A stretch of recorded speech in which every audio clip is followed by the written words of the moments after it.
की नीयत नहीं थी नौकरी देने की, और सरकार अगर चाहती होती नौकरी देने की, सरकार की अगर नीयत साफ होती तो जिस समय पहला पेपर लीक हुआ था उसी समय सरकार सख्ती से कार्रवाई करती और उसका परिणाम ये होता कि किसी भी परीक्षा का पेपर लीक नहीं होता।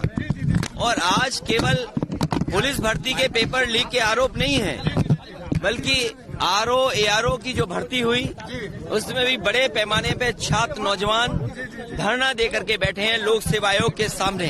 वो अपना पर्चा कैंसिल कराना चाहते हैं, री एग्जाम कराना चाहते हैं। आप सोचिए, सरकार जो दावा कर रही थी कि परीक्षा बिल्कुल सुरक्षित होगी, ये देखिए सुरक्षा का पोल खुल गया और सरकार अपनी खुद स्वीकार कर रही है कि उनकी नाकामी की वजह से पेपर लीक हुआ है।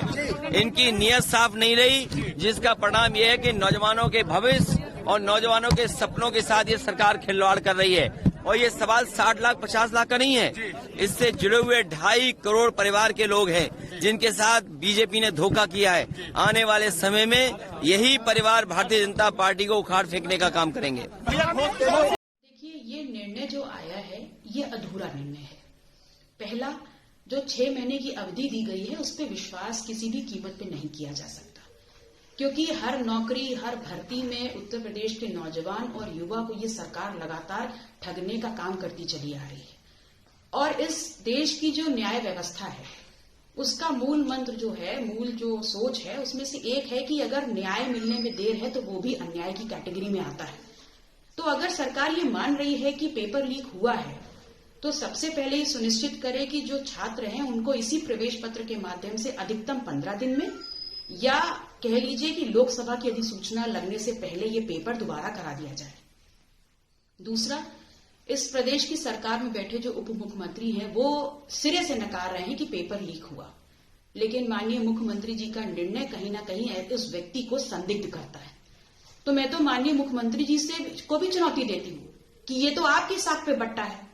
अगर आपकी सरकार में बैठा हुआ कोई उप मुख्यमंत्री ऐसा कह रहा है तो सर्वप्रथम आप ये सुनिश्चित करें कि इसकी किसी भी प्रकार से एक गंभीर जांच हो और जिसकी भी संलिप्तता हो उसके खिलाफ कठोर कार्रवाई की जाए। हम लोगों ने पहले दिन से संकल्प लिया था कि नियुक्ति की प्रक्रिया अगर ईमानदारी पूर्वक आगे नहीं बढ़ पा रही तो ये युवाओं के साथ खिलवाड़ है और अपनी प्रतिभा को पलायन करने के लिए मजबूर करता है। ये एक राष्ट्रीय पाप है अगर युवा के साथ अन्याय होता है तो।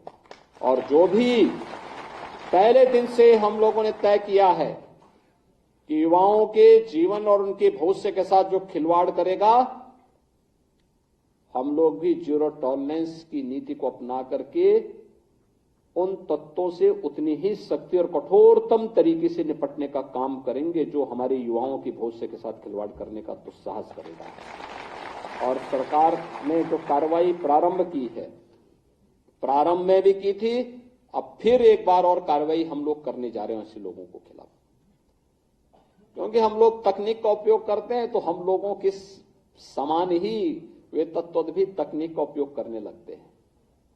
कभी कभी मैं सोचता हूं कि अगर वे लोग भी अगर सकारात्मक सोच रखते तो संभवतः गलत काम नहीं करते, अच्छी दिशा में आगे बढ़ते, खुशहाल का जीवन व्यतीत करते। लेकिन अब वे न घर के रहेंगे न घाट के रहेंगे, क्योंकि अब तो सरकार जब अपनी कार्रवाई कर रही है तो बहुत बड़ी कार्रवाई हम लोग ऐसे तत्वों के खिलाफ करेंगे जो युवाओं के भविष्य के साथ खिलवाड़ करेंगे। और कार्रवाई भी ऐसी होगी, क्योंकि हम लोग जब कार्रवाई करते हैं तो उसको एक ऐसा प्रस्तुत करते हैं वो नजीर बन जाए, नजीर बनवाएंगे, दोषियों को के सामने उदाहरण प्रस्तुत करवाएंगे।